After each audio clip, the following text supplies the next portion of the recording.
Hi friends, my name is Al or Lilstarnerd and welcome to another episode of Spooky.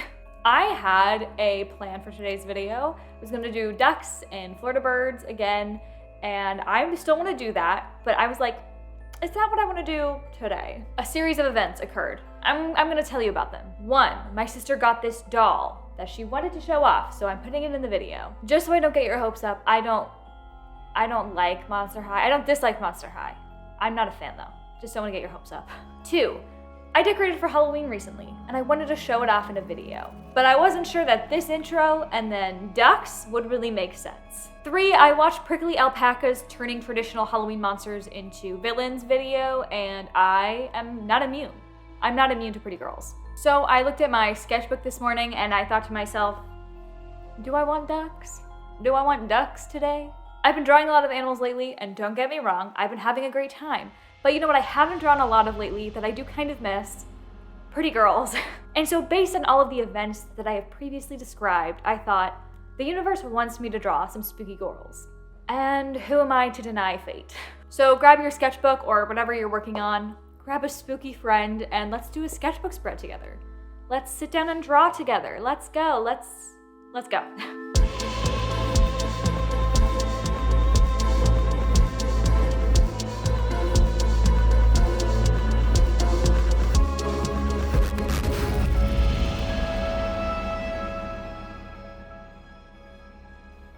So first thing I want to say, tell me about your Halloween plans. If you have plans, I want to know, tell me. I love holidays and I love celebrating as much as I can, and that means sharing the excitement with other people. So please leave a comment telling me all about your costume, your decorations, whatever. If you do something fun in your house, let me know. Let me live vicariously through you all. If you're curious, I'm doing like a little witches shop themed like booth at the end of my driveway. I'm really excited about it. I've got a few people dressing up as witches. I'm excited.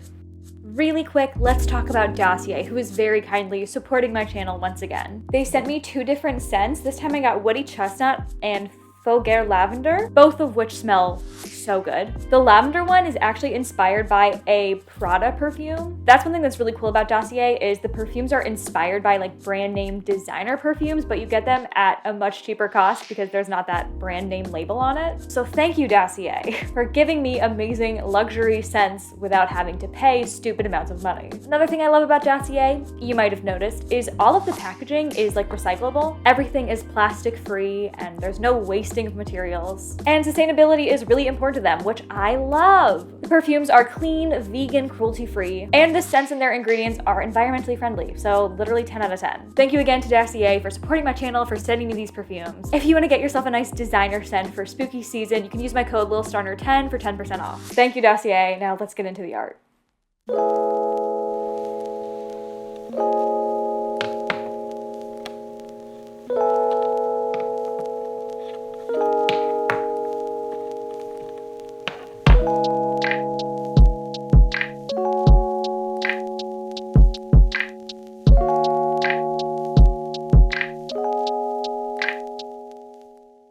Okay, anyways, let's talk a bit about the ghouls before we get into the meat and potatoes of this video.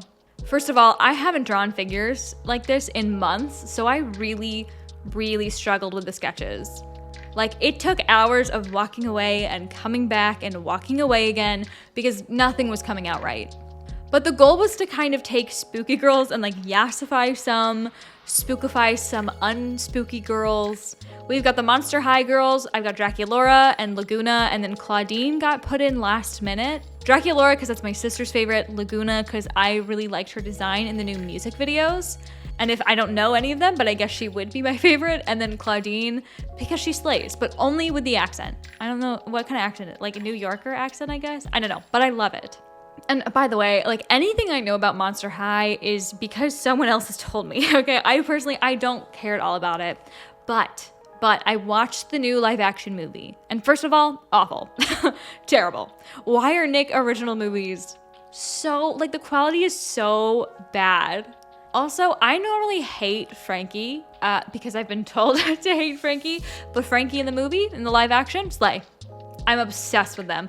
The actor knew exactly what they were doing. Like, that portrayal, slay. I've been quoting, wow, that's a pickle, so much. They were so funny. It was so funny. Anyways, we also got some Yassify, Daphne, and Velma being gal pals, wink wink. And then the new Ariel. I think the actress's name is Haley. No, her name wouldn't be Haley Bailey, would it? I don't know how to pronounce it. I've never heard of her before, but Ariel, Miss Bailey. But the spooky version. I'm so excited for this movie. I think some of the effects, like her costume, maybe aren't as high budget as I would expect from Disney, who has endless amounts of money. But I was obsessed with The Little Mermaid as a kid. Like, I literally watched it every day as a young child, so I'm very, very excited for the movie. When I watched the trailer, like, hearing the song, low-key, it made me choke up a bit from nostalgia. I love the actress's voice. I think she sang it really beautifully. So I've been excited about that, and I wanted to add her in the spread. But to make her fit in with the other spooky gals, I did need to spookify her a bit. The girls are a conglomeration of references from dolls, Pinterest for like poses and some outfits, and then, a lot from my head. It was fun to design them. Obviously, I wasn't doing like character design, but I did have to make some decisions. I haven't done a spread like this in a hot minute, and it was really fun. I think a lot of the colors actually ended up tying in together really well. I had a lot of fun with the coloring process. I definitely struggled for a while in the beginning there, but once you've got the sketches done, it's basically like a coloring page, In doing this spread, I realized I really do miss doing stuff like this, where the coloring gets to be super simple and I can play around with it a lot and don't have to constantly like check my reference and stuff. But, stylized people. I've just missed drawing people in general, so I need to get back into doing these stylized figures more often. It was also super nice to do these figures in this specific sketchbook, which is bigger than my last sketchbook was, that I did these full spread of figures in, But in the smaller sketchbook, it was like a millimeter too short for me to like get them fully on the page. Like I kept cutting off feet. So this size actually worked really well for me to like give them plenty of room for the figures, not make them too cramped. Like Draculaura wasn't cut off at the feet, but still had plenty of headroom. So that worked really well. It was a very comfortable size for me to be drawing at. Just overall, I had a lot of fun with this spread. I loved all the little design elements of each character, especially the Monster High dolls. It just made it really fun to draw. So just overall super happy, had a great time, what a fun spooky time. So let's shift focus here. I was asked by someone recently for my general advice for artists, and after answering that question, I really got to thinking about that, like what is my advice? And in my head, I was like elaborating on my answer, and I thought, I have thoughts, so let's talk about it, put it in a video. This advice is targeted towards beginner artists, young artists, and people like early on in developing their skills. But it is absolutely applicable to anyone about any topic. And it is also total bullshit that you do not need to listen to or give any stock to if you don't want to. As always, I'm just some person making videos. My thoughts are based on my experiences, and we're all different. Things work differently for us all. We all have different lives, and if my advice doesn't make sense to you, it won't work for you, doesn't vibe with you, nothing bad is gonna happen if you just totally ignore me. So, okay, my advice is this. Do art. Be brave, don't be afraid of making mistakes, do things wrong. Take guesses, do things you don't know how to do, use supplies you don't know how to use. Don't Google everything, don't always look for the answers right away. Be willing to make your own mistakes and learn from them. Do a lot of art, learn from that experience. Experiment with art, gain a lot of mileage. Consume as much art as possible in as many forms as possible. Make mistakes, make mistakes, make mistakes. Fail and try again and fail again. Don't be disheartened by that. Accept that failure is part of the process and it becomes much less scary. Okay, so that was like a stream of consciousness. So let me elaborate on that bit by bit. So do art, do a lot of art, gain mileage. I get asked a lot my advice for doing things better, like how to draw certain things or how to improve overall skills and whatever. And there are tips and tricks for things, but at the end of the day, the ultimate way to get better is to just do it. And I think that applies to like most things. Like if you want to run a marathon, like the best advice is to just start running most of the time, I hear from younger or beginner artists all the time, like, I'm scared to start. I'm scared to do this. I want to do this but haven't yet. Or how do I get started? What's step one? And honestly, step one is to just do it. I think art is a thing that you really have to dive into before you can get a theoretical grasp on it. At least for me, it's always been this way, and this is how my brain has approached it. But I can't start planning things and do the mental side of things when I don't even know what it feels like to do that thing. Does that make sense? Like when I try a new art supply, I can't plan out in my head what using that art supply will be like. I can't think of a piece and how I'll execute that piece until I've experimented with those supplies and understand how they work for me. And I think all of art is like that. So just do it. Just start doing art. You'll never get better if you never start doing it. Just do art and do a lot of it. Every time you doodle on the side of your notebook or sketch on a napkin or whatever, that's practice that is helping you get better. My ultimate advice is just do art. It's as simple as that. The more you do it, the better you get, the more comfortable you are, the braver you become, and the dominoes will fall from there. Worry about step one and just start doing art. Next, make mistakes, guess, do things wrong, don't Google everything. I think being on the internet and having endless resources at our fingertips has spoiled us in a way. We expect to be able to do things perfectly the first time because we've watched all these videos on how to do it and we Googled the techniques and tutorials, so we should know how to do it. But I've learned that there is a lot of value in learning those things by making those mistakes yourself. It's good to Google, like, how to deal with toxic or dangerous materials, how to dispose of paint safely, right? Like safety things for sure. But if you just want to know which supply mixes well with this, or what color to use here, or anything that has to do with the art process, don't immediately look up tutorials. Anytime I say that I'm unsure of something in a video or I'm doing something my own way, and it might not be quote unquote right, I get comments telling me how to do it better, or the right way. But I want to do it my way. And if it's wrong, I'll learn from that mistake. And that mistake will teach me a lot about the process, the mechanics. And through learning by doing, I've developed stuff that is my own process, my own way of doing things, of seeing things, that results in art that feels more like mine. In short, think for yourself a bit. That means you will inevitably do things wrong, and the process might be that much more difficult, but you'll come out the other side stronger and more skilled. Which leads us to failure. You will fail. That is going to happen many times. It will never stop happening. Embrace it. Accept it now.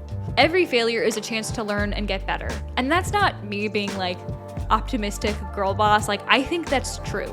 I used to see failure as a roadblock, as a form of art block, that I should be able to do whatever I want as an artist, and if I can't get it onto paper, that means I failed, I'm a failure, and I would give up and get angry at myself, my art, the situation, and I would get discouraged and not draw as much or give up on that subject. Now though, as I've matured in my art journey, I've come to see failure as something different. I honestly don't know that I would identify anything I would consider a failure in recent history at all. Because now, to me, failure is just a step in the process. Getting something wrong is just part of being an artist, of being human. And after you fail, you just keep trying. Because when you accept failure and mistakes when they happen, they're not frustrating or devastating. When you accept them and you're prepared for them, it's not the end of the line. They don't send you into fits. It's just one step that you have to get through to get to the next step. And each failure is a chance to learn. You need to work on this skill. You need to learn how to draw this thing. You need to be more patient in this area, whatever. And experiment. I think experimentation is what breathes life into a lot of artists. We live for a long time and presumably do art for a long time. Do you really want to do the exact same art for the rest of your life? Probably not. Pick up new supplies, try new techniques, draw subjects you're unfamiliar or uncomfortable with, explore dark recesses of your mind, express yourself, explore new areas of the world.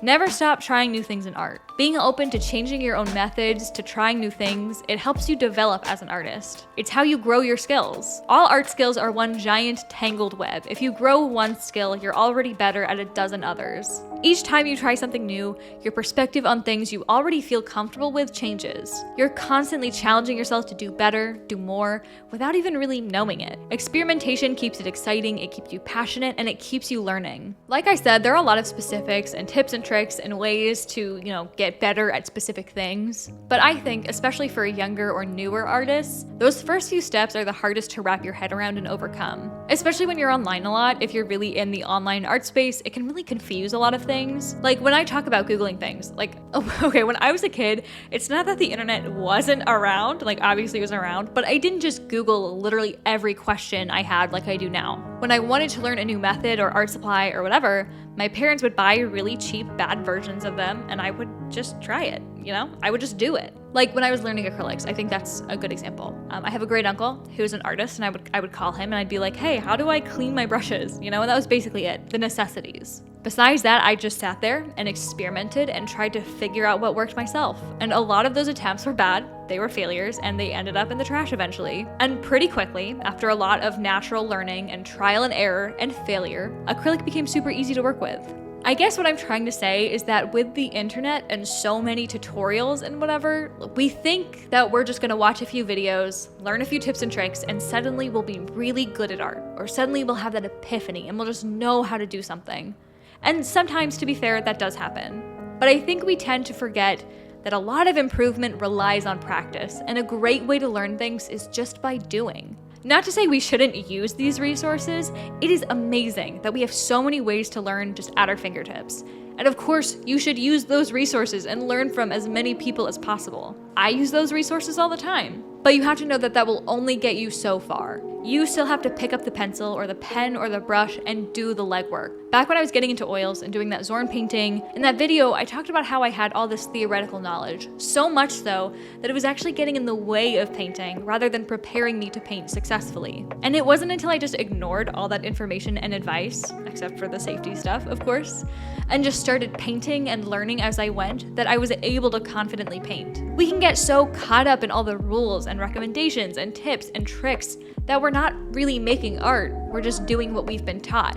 Or we psych ourselves out so much by all this knowledge that we get too scared to start. Trust your artistic instincts, follow your gut, trust yourself to learn the medium. I say the phrase, get to know your medium a lot, because I think that's a thing. Spend time with a medium, get to know it, learn it, trust it, and you won't really need to know all the technical terms and chemical makeup and whatever, because you'll have a connection with it. You'll understand it, you're able to predict what it will do, how it will perform. And I think because of the internet and our desire to just be good at it the first time we do it and arm ourselves with all this knowledge, we tend to skip this really beautiful step of the process. And to me, that step of the process is how I learn best. And so that is my advice to you all. It might not be how you learn. You might be someone who cannot take that leap without all that knowledge with you, and that's totally fine. But if you are someone who's kind of frozen on the diving board and you're too scared to jump, I'm telling you, it's so much easier than you think it is. It's so easy to just leap of faith. Your artistic instincts and your art supplies will catch you if you let them. Okay, there we go.